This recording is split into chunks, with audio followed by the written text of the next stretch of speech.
surge um candidato que conquista muitos votos? Como enxergar as oportunidades que farão de você um candidato que vai conquistar muitos votos?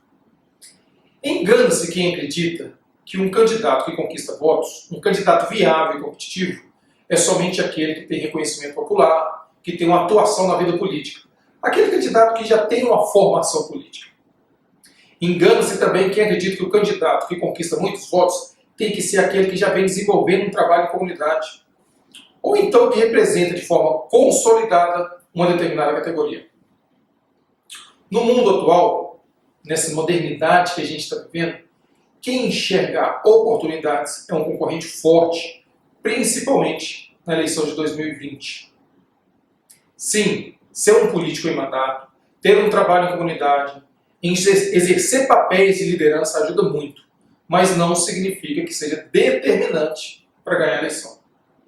Existem várias outras situações que explicam como surge um candidato campeão de votos.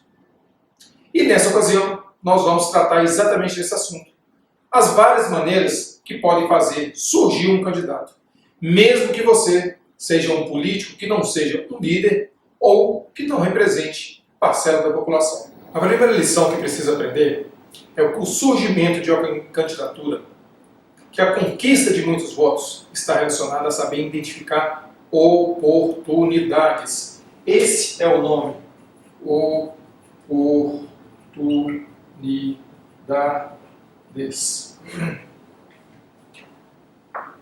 Seja entre aquela pessoa que nunca pensou em ser político, mas de repente uma oportunidade caiu no seu colo, ou o cidadão que já tem a intenção de concorrer à eleição e então ele cria as oportunidades para que ele se torne um candidato. No fim das contas, todas as conquistas de votos, toda maneira de você conseguir ser um campeão de votos passa pela questão da oportunidade. Vou repetir mais uma vez. Ou você as cria, ou você precisa estar atento para quando a chance passar na sua frente, você agarrar a oportunidade. Isso é mais ou menos como um artilheiro do futebol. Para ser um jogador que marca muitos gols, você vai precisar de estar bem posicionado e livre das marcações, para que o seu companheiro de time o encontre na hora decisiva, passe a bola para você e você só chute para o gol. Ou seja, esse artilheiro, esse jogador, assim como o candidato, ele cria as oportunidades para marcar o gol, ao mesmo tempo que ele provoca situações para que a bola o encontre com a área livre. Então, quais são as oportunidades que faz surgir um candidato? A primeira circunstância é aquele candidato que sabe aproveitar o fim de um movimento e o começo de um novo ciclo político. Como é isso? É preciso entender que a política não é estática. O eleitor muda, as demandas da população elas se modificam, as insatisfações com o governo elas acontecem, e o que está acontecendo hoje, amanhã, pode ser motivo de rejeição. A política é mais ou menos como uma onda, né? Quando surge uma onda, está quebrando a outra. Surgiu uma onda, essa onda quebrou. Surge outra onda e essa onda quebrou. Portanto, é natural que o cenário político ele sofra transformações de tempos em tempos. Assim como as ondas, o contexto político ele muda porque tem um desgaste em relação aos governantes, ou porque o cenário da cidade, do estado, ou até mesmo o cenário do país, eles mudaram. Ou porque o humor do eleitor mudou. Ou então, chegou uma nova liderança, e essa nova liderança, ela agrada muito. Essa nova liderança, por exemplo, vou citar algumas situações que aconteceram no Mato Grosso, quando o Blairo Maggi entrou, surgiu uma nova liderança, uma pessoa que veio do nada, uma pessoa que apareceu ali naquele momento, uma pessoa que veio do nada politicamente falando, uma pessoa que apareceu ali e que de repente ele desbancou muitos poderosos políticos. Pessoal, não estou entrando no mérito da gestão do político, eu apenas estou falando sobre a circunstância que ele entrou. Uma outra circunstância foi o Marconi Perillo, aqui em Goiás. Quando ele entrou, ele tinha 42 anos. Existe um desgaste enorme com a política que acontecia em Goiás. O Marconi Perillo entrou e conseguiu se posicionar muito bem. Ele ficou 2 mandatos, conseguiu fazer o seu sucessor, ficou mais 2 mandatos. Mais uma vez, repito, não estou falando do mérito do governo, não estou falando se o governo foi bom, se o governo foi ruim. Eu estou falando que ele enxergou uma oportunidade. Por quê? Porque existia um desgaste.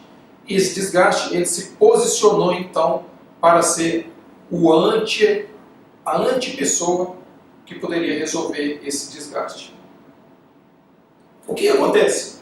Às vezes esse ciclo político, ele dura 1 mandato, 2 mandatos, outras vezes ele persiste por anos.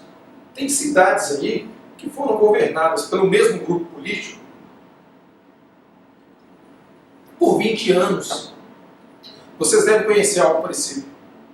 Existem vereadores que se perpetuam no poder por muito tempo. Até que um dia a população meio que se revolta. Não é revolta no sentido de briga, de luta, não. É revolta no sentido de eu quero algo novo. E nesse momento, quando você entende que você quer algo novo, quando a população entende que quer algo novo, e você enxerga essa oportunidade, é a hora que você vai entrar. Então, o início de um movimento sinaliza a mudança de direção nos rumos políticos da cidade. E essa é uma oportunidade para fazer surgir um candidato que vai conquistar muitos votos. Ele é como um surfista. Ele fica ali observando, esperando a onda se formar. Na hora que a onda se formar, ele aproveita e vai surfar essa onda. Quem está disputando as eleições municipais precisa estar muito atento e enxergar essas oportunidades. Quando ele enxerga essa oportunidade, constrói a narrativa, uma história que vai te colocar como a pessoa que está ali dentro da área para marcar o gol ou para resolver uma situação. E como enxergar essas oportunidades? Existe um meio mais caro, vamos por assim dizer, que são as pesquisas políticas. Você vai contratar uma pesquisa política, você vai contratar várias fases de pesquisas, tá? Fases quantitativas, fases qualitativas, deixando claro que a fase quantitativa é quando você recebe aquele questionário com uma exposição numérica de quem está na frente, de quem está atrás.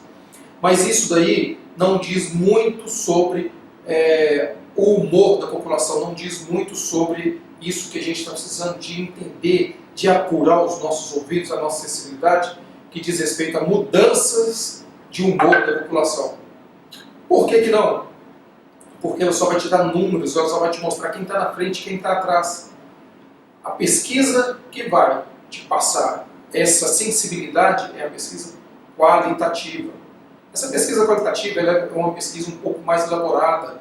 Ela precisa de um moderador, de um analista de pesquisa, de uma pessoa que saiba escutar, de uma pessoa que saiba ter isenção, de uma pessoa que consiga ter discernimento para saber o que a pessoa está falando e que realmente é real, do que a pessoa está falando e que não tem nada a ver. Quer ver um exemplo? Por exemplo, o pesquisador está ali escutando uma pessoa reclamando do determinado governo. E aí essa pessoa está reclamando e falando a seguinte frase: olha, esse governo está muito ruim, esse governo vai deixar a nossa cidade quebrada, são quase 30 milhões, estou dando um exemplo, estou dando um chute, são quase 30 milhões de dívida que esse governo está deixando aqui para a nossa cidade. Pessoal, para o eleitor, 30 milhões, 50 milhões, 10 milhões ou 100 reais não é nada. Ele não sabe dimensionar o que significa 30 milhões. E aquele cara que está reclamando é um cara que provavelmente ele está reclamando, mas sem ter a profundidade da reclamação. Ele não está sentindo, e você precisa de apurar isso, porque quando você não tem um ouvido apurado para esse tipo de reclamação, você vai entender, olha, está tudo muito ruim. As pessoas estão reclamando, estão dizendo que o governo vai deixar 30 milhões de dívida. Se isso é verdade ou não, pouco importa. O que importa para a população? E por que você tem que estar atento na hora de fazer pesquisa? Por que você tem que estar atento na hora de ouvir a população? Se é o que a população está falando, é o de sentimento. Esse mesmo discurso de que o governo está deixando a cidade quebrada quando dita de uma forma diferente, ela faz sentido. E aí o pesquisador pega e capta isso, fala assim, opa, então realmente a cidade pode estar passando por um momento de mudança. E como que é o típico discurso de quando você quer entender se a cidade está passando por esse momento de mudança ou não? É quando a pessoa fala para você assim, poxa, a cidade está quebrada, a prefeitura está quebrada, a gente vai no postinho comprar o remédio e não tem dinheiro para comprar esparadrapo, não tem dinheiro para comprar seringa. Percebe a nuance? Percebe que 30 milhões para ele pouca diferença faz, mas que não ter dinheiro para comprar seringa, não ter dinheiro para comprar esparadrapo, aí sim faz uma diferença danada?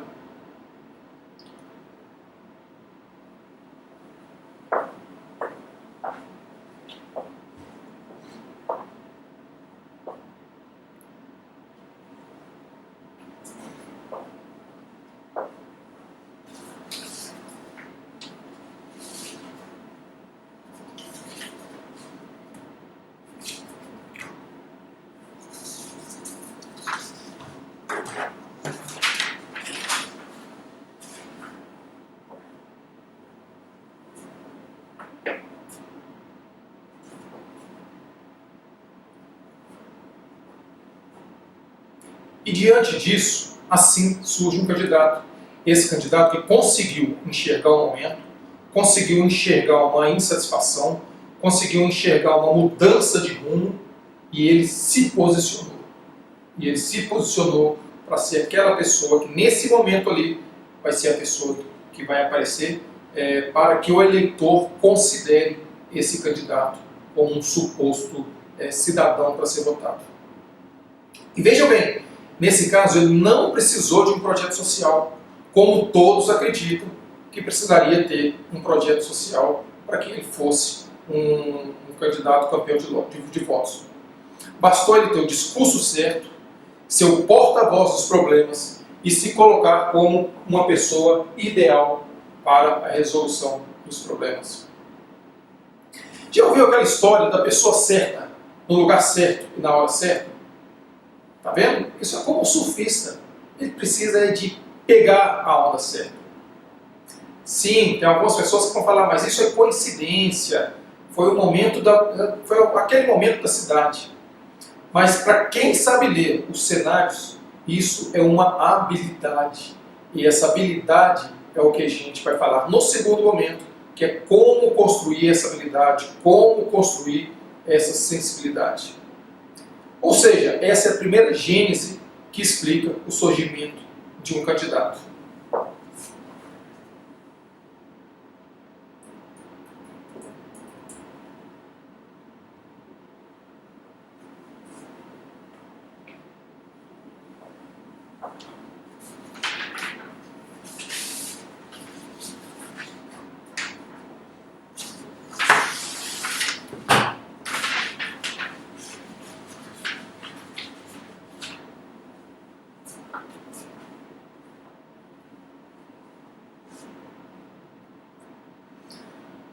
A segunda situação que pode fazer surgir um candidato é quando a pessoa é colocada no posto de líder, mesmo sem que ela nunca tenha pensado em ser esse líder. Eu lembro de uma situação, isso foi em Belo Horizonte, um militar liderou uma greve dos policiais. Faz algum tempo, eu não me lembro essa data, ele era um cabo, mas a repercussão da greve foi tão grande. E a repercussão dele, enquanto uma liderança, foi tão grande que ele foi aclamado como uma pessoa que iria representar a classe na Assembleia Legislativa de Minas. Ou seja, naquele dia ele se tornou uma autoridade. E de uma hora para outra, ele se tornou um porta-voz dos policiais. A não ser que o escolhido tome gosto pela política, provavelmente a vida desse parlamentar na política é curta. Por quê? Porque a decisão não foi dele, a decisão foi tomada para ele. E ele aceitou essa decisão somente para cumprir um dever. Vou dar um outro exemplo. E mais uma vez, eu não estou falando de pessoas, eu não estou aqui com pré-julgamento com as pessoas. Eu estou dando exemplos que aconteceram. Lindenberg Farias, ele era um grande líder estudantil, na época que a Uni começou a ganhar relevância, vocês lembram das questões das caras pintadas? Pois é, o Lindbergh caiu a oportunidade para ele, que ele soube aproveitar muito bem. Ele era uma pessoa que falava bem, era uma pessoa que sabia se portar, era uma pessoa que sabia como se comunicar, e ele trouxe essas habilidades para a sua vida política. Ele chegou até o Senado Federal, ok? Hoje, com as redes sociais, é possível construir muito bem essa reputação em cima de alguma área específica que vai te dar visibilidade e legitimidade para representar a população da sua cidade.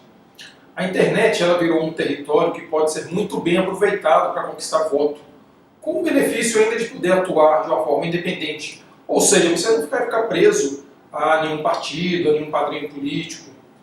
A internet também é um ambiente aí que te propicia muito a criação de celebridades. E por isso é comum candidatos surjam de um dia para outro porque ganhou notoriedade com algum post de conteúdo que o transformou ou que mostrou a transformação da vida da população.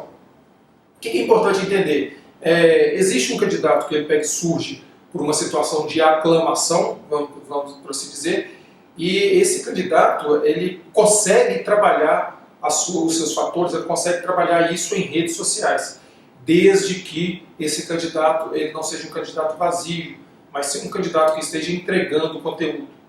Pessoal, quando eu estou falando de entregar conteúdo, o que eu quero dizer é o seguinte: não adianta ir lá e postar na sua rede social o que você fez. Tá? A população não está interessada em saber o que você fez. A população está interessada em saber quais são os resultados daquilo que você fez. Então, qual que é uma linha de postagem? A linha de postagem é: olha, eu fiz isso e isso aqui levou a isso, que transformou a vida dessas pessoas. Esse deve ser o objetivo das postagens. Isso que você deve passar para as pessoas. As pessoas estão interessadas no que você pode trazer de benefício para ela. E não simplesmente pegar e falar: eu fiz isso, eu inaugurei um campo de futebol, eu inaugurei uma quadra poliesportiva. Ok? A comunicação ela tem que ser pensada o seguinte: olha, eu inaugurei uma quadra poliesportiva, essa quadra ela vai trazer lazer para as pessoas, ela vai trazer mais segurança para o seu filho. O seu filho, em vez de estar na rua, num local onde você não sabe, você vai ficar sabendo agora que ele está aqui na quadra, e que essa quadra ela é segura, que essa quadra ela é iluminada, e que ele está praticando um esporte, e que o esporte, como vocês todos sabem, é uma atividade saudável, uma atividade positiva. Aí sim as pessoas vão começar a acreditar um pouco nas suas postagens. Incluam pessoas e mostre o benefício daquilo que você fez. Mas ficar mostrando simplesmente o que foi feito não é uma estratégia que vai chamar muitas pessoas aí para as redes sociais. Ok? Uma outra condição que faz criar candidatos é aquele candidato que ele é carismático, que é gente boa, que é bom de papo, aquela pessoa que é uma figura conhecida na cidade. Esse também é um outro forte candidato a se tornar um candidato. Porque ele faz um tipo extrovertido e ele atrai exatamente por ser gente boa. Ele vai ter grande facilidade de chegar no eleitor, ele sabe usar muito bem os contatos de rápida conversão. Os contatos de rápida conversão são aqueles que a gente falou na nossa aula sobre formação de base eleitoral. É aquele contato em que o eleitor se fideliza rapidamente e se transforma em um defensor do candidato. Qual que é a vantagem desse contato de rápida conversão? Tá? Porque você começa a aparecer muito nas pesquisas que começam a surgir na sua cidade, as pesquisas, principalmente as pesquisas quantitativas. Aí o seu nome começa a surgir lá nessa pesquisa. A partir do momento que o seu nome surge numa pesquisa e surge de uma forma espontânea, as pessoas começam a ficar de olho em você. As pessoas do partido começam a ficar de olho em você porque você é naturalmente um concorrente, uma pessoa forte. E também um outro tipo de pessoa começa a prestar atenção, que é quem? É o financiador da campanha. Então, aparecer em pesquisas te coloca numa condição de conseguir arranjar um financiador de uma forma mais rápida, vamos por assim dizer. Por quê? Porque você está bem colocado, você já aparece em intenção de voto espontânea. Tá? E esse é o tipo de situação que é muito favorável a esse candidato, ao candidato carismático. Porque ele faz um contato muito rápido, ele transforma as pessoas de uma forma muito rápida. Tá? Qual que é a desvantagem do candidato carismático? Tá? São duas desvantagens. Primeiro, se o momento político estiver pedindo um candidato mais técnico, aquele bom gestor, esse candidato carismático ele vai ter dificuldade em se eleger. Por quê? Porque o eleitor vai preferir uma pessoa de cara fechada, mas que resolve, que uma pessoa aberta, mas sem histórico administrativo. Ou seja, esse candidato só vai conseguir uma boa eleição se o clima eleitoral da cidade for um clima de continuidade. Então, mais uma vez, você tem que estar atento à condição política da sua cidade. O que a gente está chamando com clima de continuidade? É o clima onde que o prefeito vem fazendo uma boa administração. E porque ele está fazendo uma boa administração, as pessoas não querem mexer no que está bom. Tá? Mais uma vez, pessoal, é preciso ter sensibilidade, é preciso de ter ouvido para você entender. Não adianta você pegar e achar que o prefeito está ruim porque você é a oposição dele. Tem que ter sensibilidade para saber, olha, ele está realmente ruim, isso é real ou não, isso sou eu que estou querendo achar porque eu acredito que eu posso vencer. Então isso precisa estar muito bem claro. E os políticos, tem uma frase num livro do Chico Santa Rita, onde ele pega e fala que os políticos eles são mentalmente vesgos, porque eles não conseguem enxergar isso. Por isso que eles vão contratar um instituto de pesquisa, porque o instituto de pesquisa, no mínimo, prima pela isenção nessas respostas, pela isenção do estudo do cenário político. Outra dificuldade que esse candidato carismático vai ter é o seguinte: se